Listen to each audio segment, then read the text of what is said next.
Oh man. So, before we get started on this journey, I just wanted to say thank you to all the new people that have subscribed.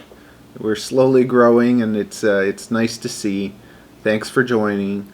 And to everyone that's stuck around and been around from the beginning or for a while now, you show up and watch me, and I just wanted to say I appreciate you. I'm thankful for that.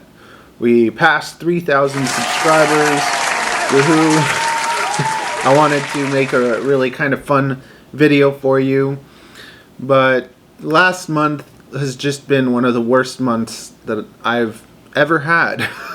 I just wanted to talk to you about everything that happened and share some stuff that I probably shouldn't even share. So that's what this video is going to be about. So if you just want to see more reptile stuff, go into the playlist, watch some reptile stuff, and do that. If you want to hear what's been going on and all my drama, you like that juicy drama, well, I don't know if it's juicy drama. It's just life. I got some life stories for you. So if you want to stick around with me, I'm going to tell you some stories. And you'll get to know me better if you want to. Last month was just terrible. It was just so terrible. It started off with November 2nd. On November... Oh, also, I was going to show you, like, all the proof and documents and screenshots and turn this into some, like, epic video of nonsense. But I'm just going to sit here and tell you, and I'm not going to prove anything. If you don't believe me, then you shouldn't listen to me in the first place. But this is all true. It's a true story, I promise. So on November the 2nd, last month, my Gmail was hacked. And it wasn't like someone just came and hacked it. I made a mistake, so I'm going to share that mistake with you too, so that hopefully this doesn't happen to you, because there are scammers like calling you every day. This is the CRA calling. You have not paid your taxes and there's a warrant for your arrest. It wasn't one of those though. Or check out your bank account. There's funds that you haven't deposited. Nope. So my YouTube finally got monetized. Woohoo! I make a whole $20 a month. I promise, no lie. Not even that. More like $15 a month. And I'd like to have sponsors. That'd be kind of cool. It'd be cool to kind of have someone to sponsor me, help me out. You know, say, hey, we'll endorse you and give you money to make ridiculous videos. One day it'll happen. You'll see, one day. But I did get an email, and it said, oh, we would like to put ads on your thing and do one of these collaboration things. So I was vulnerable, and I thought, yay, you know what, that sounds good. Finally it is happening. I'm going to get the credit that I deserve. I'm going to make a little bit of money. We're going to have a good time. We're going places. They send me this email, and I asked them, like, can I get more details? And they're like, sure, open up this link. We got a link down there with a file, and it's going to go through all the stuff. So here I am, super excited. I open it up. It doesn't seem to open up. It's zipped or something. I try extracting it, and that's where I went wrong. So, warning for you, you know, be careful. Especially if you get emotionally triggered, because that's what they try to do. They do that. The last time that I got kind of scammed before that was a Facebook phishing scam. Close friend's father died. Then I got a message from her sending me like an image, and it said, oh, you have to sign in to get this image, and I was emotionally in the wrong place or whatever, and it's like someone I totally trust. So I opened it and I got that too. But that wasn't as bad as this. So this is what happened after that. I was editing a video for you guys, and all of a sudden I'm locked out of my account. I can't do nothing. I can't do any YouTube stuff. I can't do any Google stuff. It was just a nightmare. I watched videos on YouTube of how to fix this. I got hacked. What do? I watch all these videos. Can someone please, you know, help me? Because Google doesn't seem to have any help. YouTube doesn't really have any help. I didn't know what to do. somebody posted a video and said you have to message the YouTube team on Twitter. So I'm going to show that on the screen if you ever have this problem, even though you probably wouldn't end up seeing this specific video. But this is what you got to message. You got to message Twitter on YouTube, like the Twitter YouTube team. Ask them to help you. But it's just like, what I've learned from this is that Google has like the worst customer service ever. The worst. You can't talk to anyone. The only way you get to talk to someone on Google is if you're trying to run a Google ad. If you're trying to spend money with them, they're going to pick up the phone and they're going to help you because they want your money. But if it's anything else, toss you off, throw you on the side, drown you in a river. You're drowning. Oh, we don't care. That's how Google feels about you. They do not care. And YouTube is not any better. YouTube, the nightmare just got worse. And this is just the beginning. This is November 2nd, okay? This hack kind of bypassed my two-step security, because I have the two-step security enabled and all that stuff. Changed my backup password. I couldn't use my number to get it back. There was nothing I can do. And then it put a crypto scam.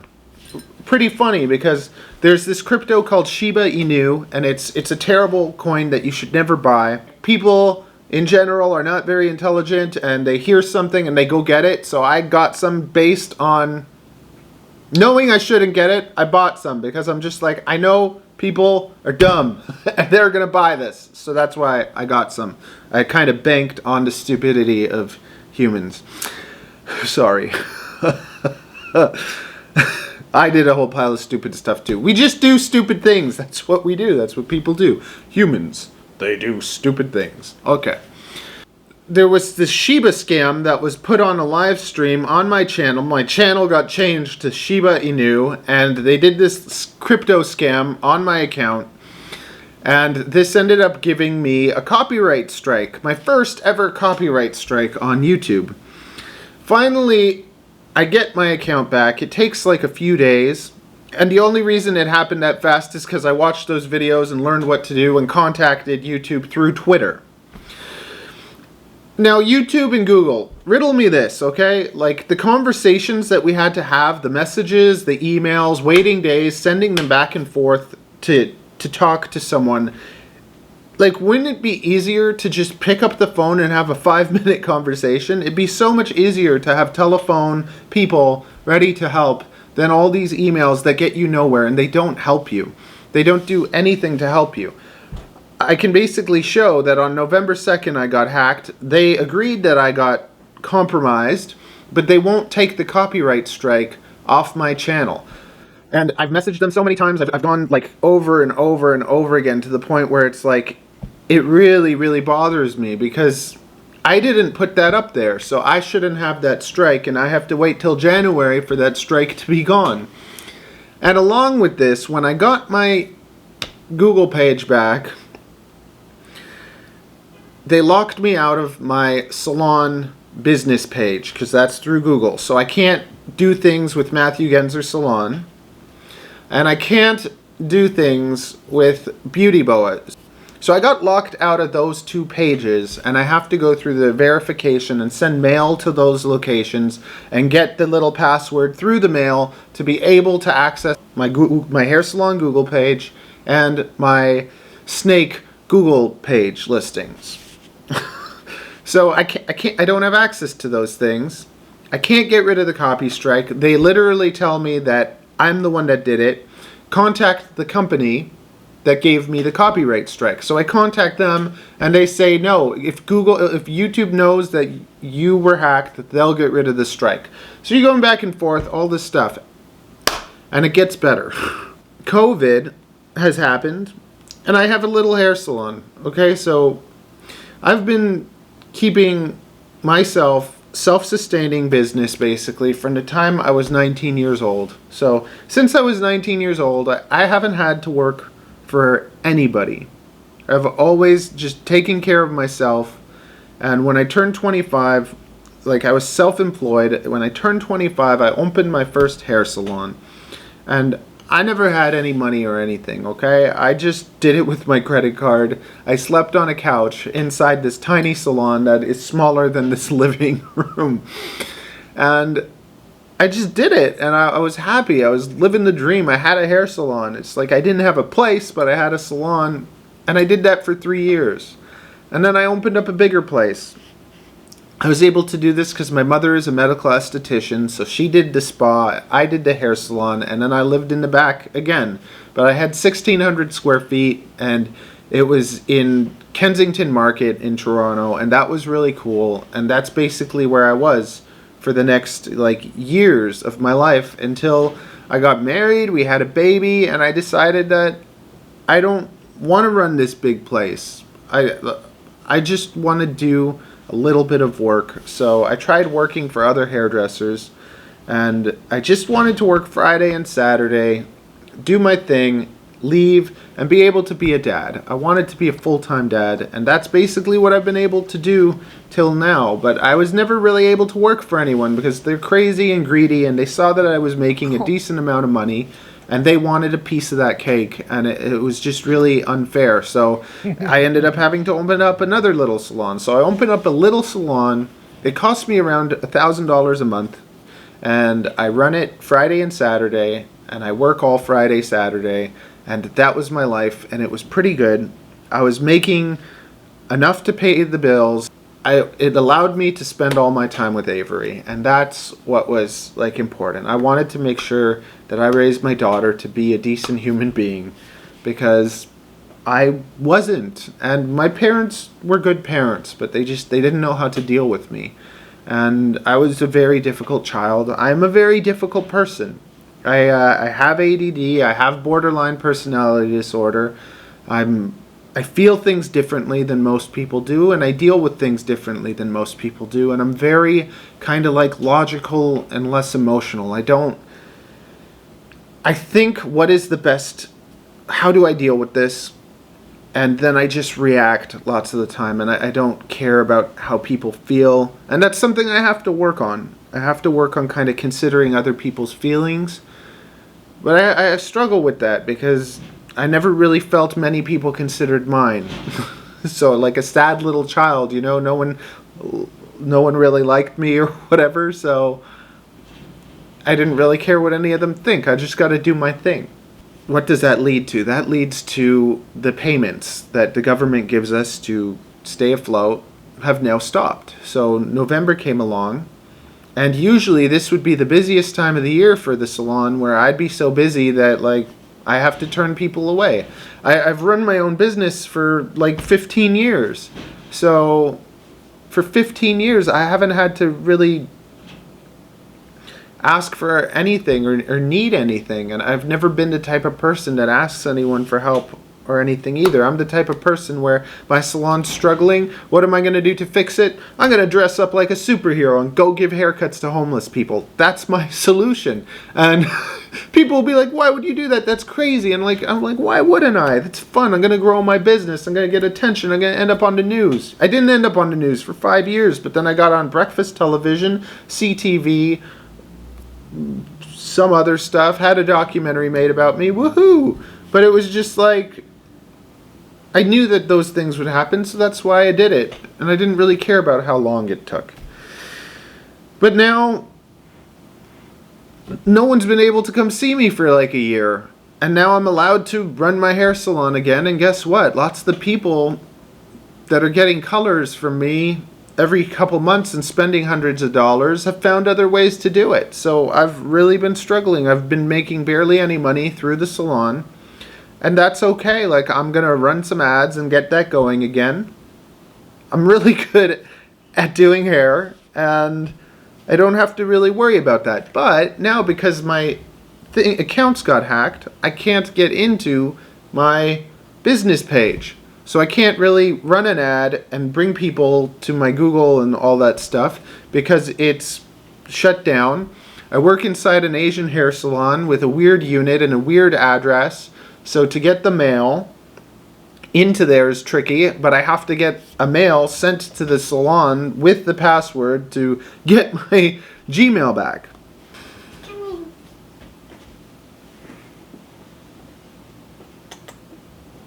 I love you. Want to say hi to everyone?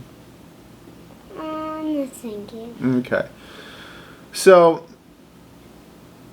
Then here comes the sledgehammer. You ready for it? If you stuck around this long. The mailbox opens and 3 letters come in. An N5, an N6, and an N7. These are 3 different eviction notices saying we want you out of your house by December 15th. Next month, middle of winter. I can't even describe how I felt, you know. I've mentioned before, you know, Brian Barchuk crying when his snake died, and you know, it's terrible. It sucks. I'd never be able to do that. You know, I would never be able to kind of cry for you. It's just something I can't do. And anything that does get me to tear up, my wife will be like, "Oh, Matthew Genzer is crying," you know, and I'm not. Like, I'll get a little teary for sappy things. So the last movie that made me kind of tear up a bit was not The Fault in Our Stars. I never watched that movie. I did. A Star Is Born. At the end of A Star Is Born, when he hangs himself, like, oops, spoiler, like, it made me tear up a bit. Because in the past, I've had to deal with drug addiction, alcoholism, and I used to be a very bad person. And I just would laugh it up, and I think of Robin Williams. You know, Robin Williams, everyone thinks of as a funny, happy guy, and then he went and killed himself, you know? So lots of the time, the people that you think, you know, are just joking all the time and having fun, they're struggling lots of the time, and I've struggled most of my life, but I've always just laughed at it. That's how I deal with things. I deal with humor. And many people kind of misunderstand that. They think that I just want to get views, or I'm just doing it for attention. I'm not doing it for my attention. I'm doing it for the way that it makes people feel. When I can get people to look at something and feel something, whether it's positive or negative, it gets my jollies on. Sometimes I get an idea. And when I get that idea, I want to share it with you. And these ideas, sometimes I know that they're going to bother people. But then I know that other people will get joy out of them. And for me, you really don't know. It was the look on their faces. I do it for that. I do it for the reaction. I like to see people react. I've studied people my whole life. I like to see how they behave. If you're going to get angry at something that's not true, okay? Your mother's a prostitute, okay? That's something people will say in much meaner ways about people's mothers and whatever. If you know that that is not true, it shouldn't bother you. Yeah, someone said something hurtful to you, but are you really so simple-minded that you're going to get all angry about that? So I got handed these 3 eviction forms, and yes, feelings and how I react to things. I took a shower and cried. So that's what I did. I went in the shower and I ugly cried. Really ugly cried for a while. And it just felt like my life is falling apart. Like, just one thing after the other. Just one thing after the other. Like, I can't lose my home. I can't, you know, have my family, like, stuck out there not knowing really what to do. I need to find my work. And I could drop my prices and make it cheap so that I get really busy, but I won't do that, because it's just, when I started doing hairdressing, I wanted to be really good. So I hired a guy who was #1 in the world to teach me. He won, like, Hair World in 1981. His name's Sabino Ditaccio. This little Italian guy, and he's dead now. But I paid him, like, all my money to teach me to be good at hairdressing. So I'm better at hairdressing than most people out there. At the same time, I'm not cocky. I'm really not. I'm not the type of person that likes to go around saying, I'm amazing at hairdressing and I'm the best at this or anything. I'm not. You know, there's always someone that is better. But I am better than most because I paid for that training. There's a reason, not just because I feel that way, because I took the time and money and effort into learning. And I think that that's worth something, so I know what I'm worth, and I'm not willing to kind of budge on that. At the same time, I have to get by, So last month, for the first time like in a decade, I actually worked for somebody else. I'll tell you something. I prayed to God. I believe in God. Yeah, I prayed to God to help me, and then somebody posted, "Hey, I have a job. Anyone want to help?" At first, I was like, I wouldn't even do it. I'm not good. But then I'm just like, you know what? I prayed to God for help. Somebody offered a job. I took the job, and that made me enough money to get by last month.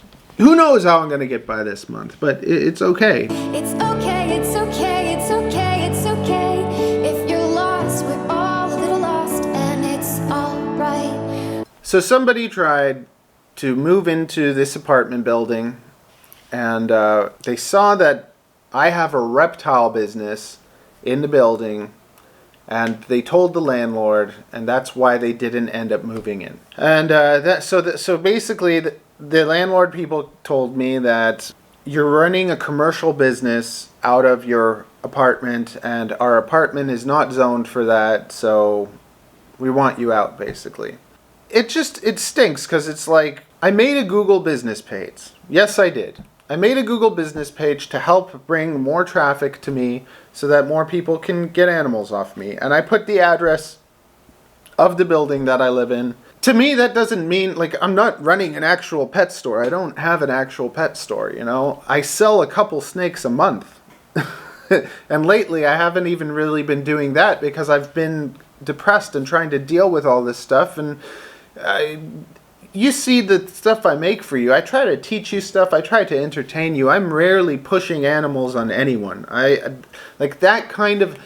To me, selling animals, I teach you. I help you learn about them. And then in return, when you want to get an animal, you can get one off me. It's a possibility. But I'm not pumping them out like a factory. I'm working on very select projects. It's a hobby. I'm doing it for myself. I do it to have the prettiest animals myself, and then the extra ones I sell to people. And it's just really unfair to have that kind of looked at like a business, because it really is a hobby. And if you look at everything I'm doing, look at YouTube. YouTube is a full-time job for me. I've produced 600 videos in a couple years. And I make $15 a month. So am I now I guess I'm a YouTuber, but is that really my business or my hobby? So it's just, you have to understand, it's a hobby. It's not really a business. So I've been messaging them. They want me to get rid of the listings and everything on the Google. So, but I'm locked out of Google because I got hacked. So now I have to try and do all that. And it's just been a nightmare. Last month has been basically the worst month of my life since I was a user and everything. So it's been a struggle, and I've been wanting to make more videos for you, and I've been wanting to get back on the fun train. And I like to have fun. I could still have fun and laugh and stuff, but I just wanted to share all of that with you, even though I probably shouldn't have. My mother's going to learn about all this stuff that she didn't even know because I keep it from her because she worries about me, and people worry and stuff, and it's just I appreciate it, but it's just the worry doesn't really help, and I'm not asking for any help. I just want you to be aware. I'm a human being. I go through things just like anyone else. I'm sure you've gone through stuff yourself, and life can be hard sometimes. I don't even know where I'm going with this now. Be careful for scammers. We're all just trying to get by. I've always made a lot of money fast, but I've never made a lot of money because I never worked that much. That's how I always looked at it. At the salon, on a good day, I'll usually make about $500 to $1,000. So I work 2 days a week, so you can calculate what I'm making, right? And I've done that so that I can spend time with my family, so I could spend time doing other things. When you have mental health issues and your brain is everywhere, you can't concentrate on anything and you're just everywhere, I think that it's really important to have hobbies. I think you should have 3 hobbies. And I'll tell you why. If you have one hobby and you go at it as hard as I do, it burns you out. You get sick of it. And then you kind of just stop. And then you're not really doing anything productive or going anywhere. But if you have 3 hobbies, okay, for me, snakes, drones, what else? Then videography, like trying to learn how to make these videos. I bought my own equipment, I do my own editing, I do all that stuff. I had to teach myself that. So I'm learning like the video, photography, like all that kind of stuff. Tons of hobbies. But my 2 main ones are basically the reptiles and drones. And all this editing stuff. So I'll go hard into the reptiles for a while. I'll make these videos and whatever. And then I get a little sick of it, so I don't do as many. I post videos from the past because I have way too many that I still have to work on. And then I will make videos about drones. So I have a drone channel where I do that. And I do that for fun. I do this for fun, right? By having these different hobbies to kind of switch to, then I can sit at the table and start building drones and like go at that for a few hours. And then after I can do video stuff. But having a few different hobbies is really good because it lets you kind of put everything in one place and then in another place and another place. So you get sick of this, now you can do this. You get sick of this, now you can do that. And I think that has helped me a ton. So if you're trying to figure out why, you know, you get burnt out and you have to stop, get multiple hobbies. And I think that every hobby you have should be a way of making a little bit of income. I put way more time into the reptiles and these videos than I get anything back. I'm in the minuses. The amount of time that I've spent, it's ridiculous. With the drones too, the drones have cost me a lot of money because I'm buying all sorts of parts. So I'm ordering all these different parts to find the best parts to make a drone that I can sell to people.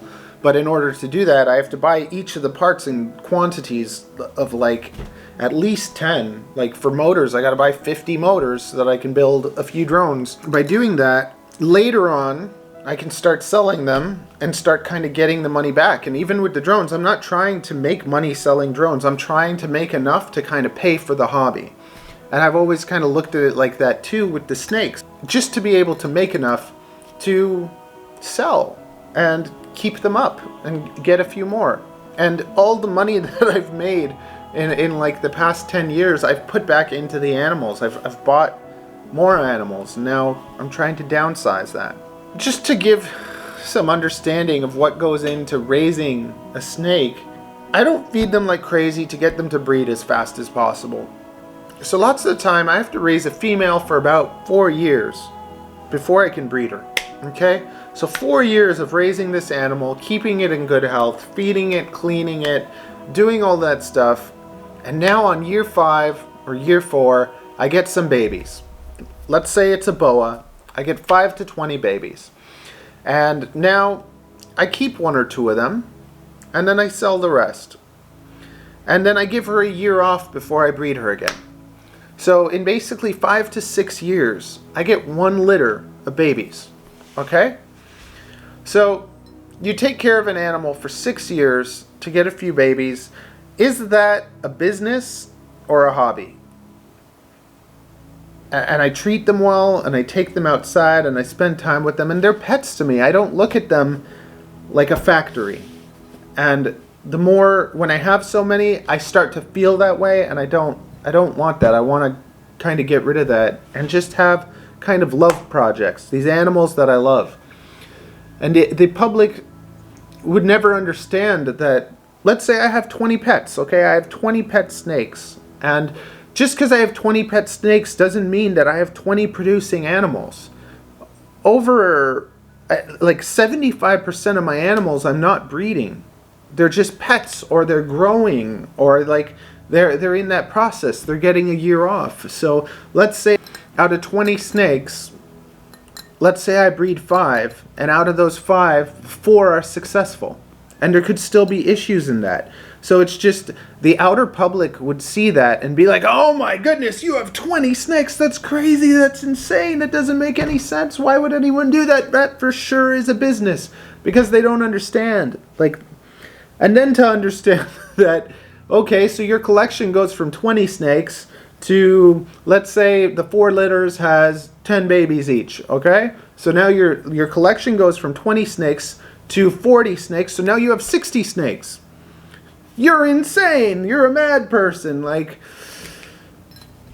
it's just hard to be able to explain that to the outer world without sounding or looking like a lunatic. And I understand like that part too. I understand why people wouldn't want that, and how people just freak out about animals. They just freak out about them. Oh, I want to keep going. Let's keep going. Reptile shows. There's some people in the community that just hate me. Like, they hate my guts, and they don't know me. They haven't spent time with me. None of these people are any people that have actually really spent time with me. Because anyone that has spent time with me and knows me on a personal level, knows what I'm about, understands me, and just would never make any of the accusations and stuff on me that the outside people do. It's like, there are people that they come onto YouTube and they just give you what you want, and they just, you know, they live the perfect life and like do things all how they're supposed to, you know. And the same thing with the hair salon. I used to work in Yorkville, which is like the richest area in Toronto, charging like $100 a haircut, and I had to kiss people's butt, make them coffee, dress up, and do all this stuff that I didn't want to do. And I could have made a lot of money doing it, but I didn't want to do that. So instead, I have a ghetto fabulous hair salon, and I wear shorts and a t-shirt and sandals, and we have a whoop-de-doo-dah of a time at the hair salon. And that's because it's like I just like to do things my way. And it means that my business is not as successful. I don't grow as fast as I should, but I don't care because I'm still growing and I'm doing it my own way. I did it my way. The reptile community, yeah, there's some people that just really don't like me. And I find it very hypocritical because I see some of the other people that they deal with that are actually like farming animals and just treating them like merchandise. And so then like I view them that way. I've tried to do the reptile shows, and like they're not letting me have tables. They haven't been giving me tables, and they say that it's full and whatever, but it's just like I've been doing reptile shows for a long time, and it was always fine. And I do the big ones too that cost like $1,000 a table, and make like $100 because I sell $1,100 worth of animals, and now I profited $100. But it's like I don't care. I like being with everyone. I really enjoy that. I like seeing everything. That's how this started. I went to a reptile show. I've gone to every reptile show for like the past decade. Lily bites. That is awesome. Now, you know, hit that like button. I'm not recording your butt, man.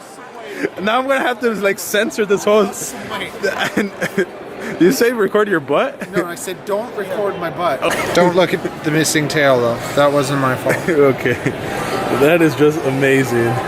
So those are my first 2 crested geckos, and I think I made a good choice. Yeah. Does Lord de Leon approve? No, I think you did a really good job on picking out some really, really cool crested geckos. Honestly, you did a really good job by purchasing a beautiful boa from Beauty Boas. He doesn't want to be on camera.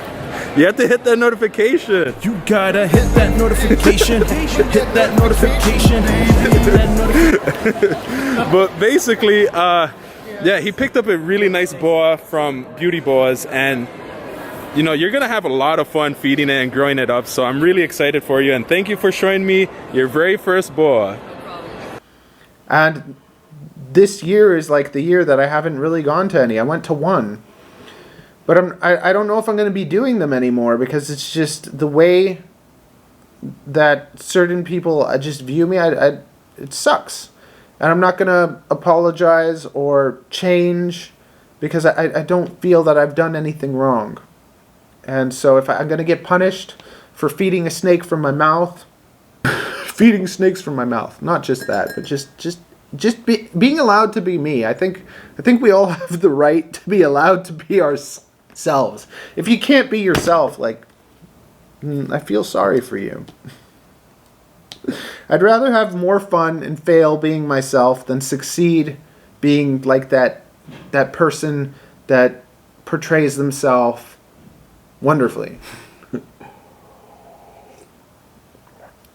So going on in the future, I'm going to get my stuff together, and I'm going to start doing ads. I'm going to start, every time there's a reptile show, I'm going to take the money that I would have spent to go to the reptile show, I'm going to put it into ads. So you're going to start seeing some pretty stupid reptile ads coming your way pretty soon. And we'll have fun with that. I just wanted to talk about that too. Another thing, if you've watched the channel, you'll notice that I don't swear. I don't like swearing. I don't like profanity. I don't like when people swear at me.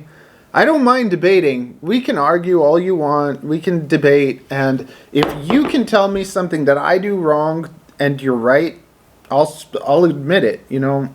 Even in my feeding boas video, somebody mentioned, you know, you should feed mice and not rats. And that's true, and I need to update that video. And sometimes people think I want to start stuff with them, or like, oh, you're going to probably say an excuse or get into a fight. I'm like, no, I don't want to fight with you. I don't want to fight with anyone.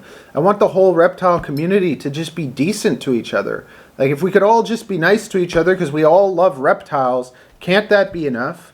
Why does it have to be everybody fighting with everybody and everyone saying like, oh, you're doing this wrong, or oh, you need to do this, or you need to do that? You know what? Just mind your own business.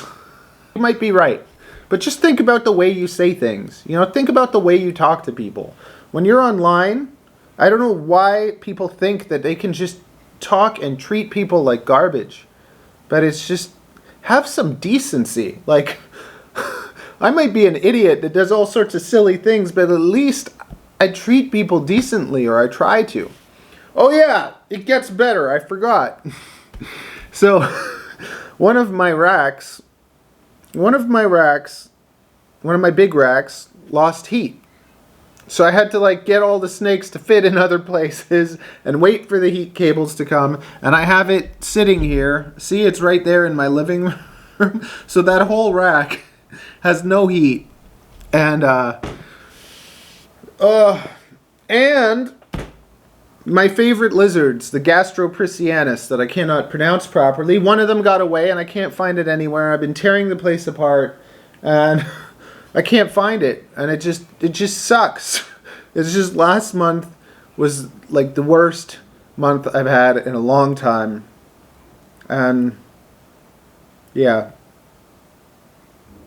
So there you go. That's an episode of me venting. If this is your first time hanging out with me, like, welcome, congratulations. You got to know me a little bit better. And for all the great, wonderful people that actually, you know, have a noggin that works well, understand, you know, where I'm coming from and my humor, and put up with me and enjoy learning, you know, thank you. Thank you so much. And everyone that asks me questions, I always try my best to answer them for you. We've come a long way. So thanks for being around. A long time ago, I wanted to see if I could feed a snake with a drone. I thought that would be a great idea. And the video got almost no views, didn't do well, got a pile of people angry, but I'd like you to watch that video from start to finish, if you could. Hopefully that entertains you. And if it doesn't, then just, maybe I'm not for you. Maybe I'm not your cup of tea. Ta-da!